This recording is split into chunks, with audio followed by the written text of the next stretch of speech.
few weeks ago, we were able to bring you our first ever Milford High School player profile featuring Milford hockey star Drew Wild.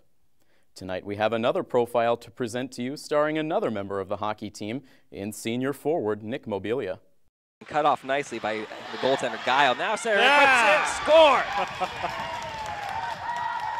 Mobilia. Great cut in there by Nick Mobilia. For the last 4 years, Nick Mobilia has provided a solid presence on the ice and a comedic personality in the locker room that has made him an important component to the overall team dynamic. This season, Nick was promoted to the team's second line, where he centers two young raw talents in sophomore Alec Gilliott and freshman Aiden Wild. Nick does the best he can to balance the leadership demands that come along with his position on the team.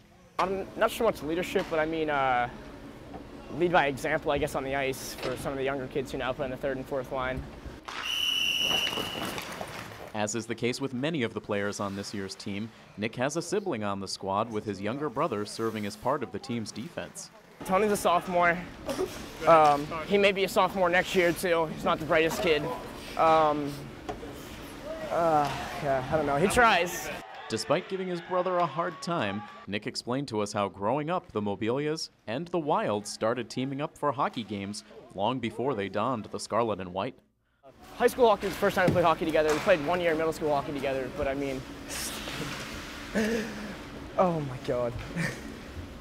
Other than that, I mean, there's roller hockey games in the neighborhood with Drew. Drew lives right next to me. Every day after school, him and Aiden, me and Tony, and a couple other neighbors. Those usually ended in fist fights some way or another. But I mean, just adds another level of competition, I suppose. Always trying to beat them.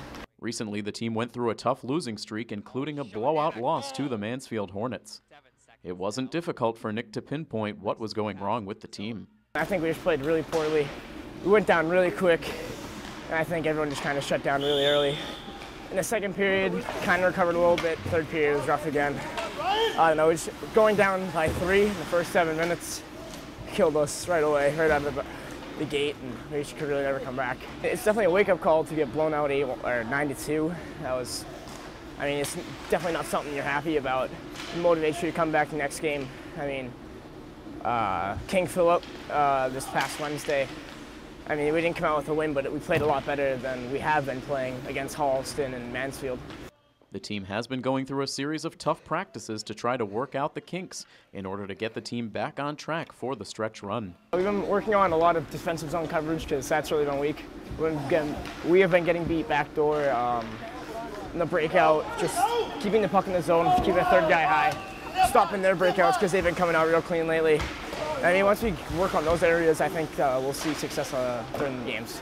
One person Nick felt was not to blame for the team's recent struggles is their junior goaltender, Brian Ireland. Brian plays well. He plays well in practice.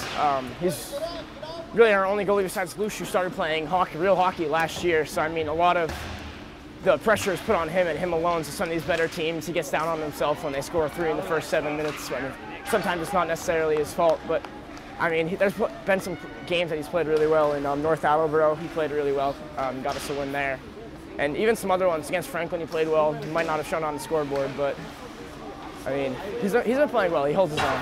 As for his own game, Nick had one major objective heading into this season: put the puck in the net.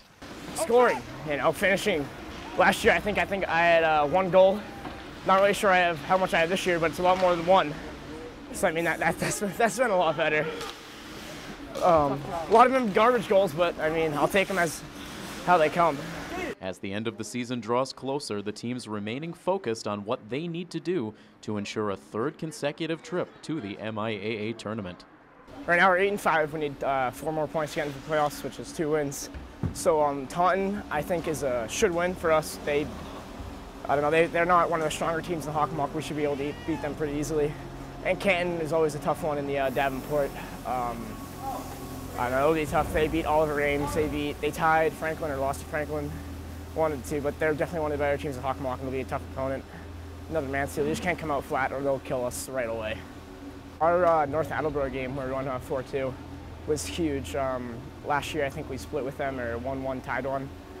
They're always one of the better teams that we compete with. It was just an all-around good team win. It was definitely our biggest one of the year so far.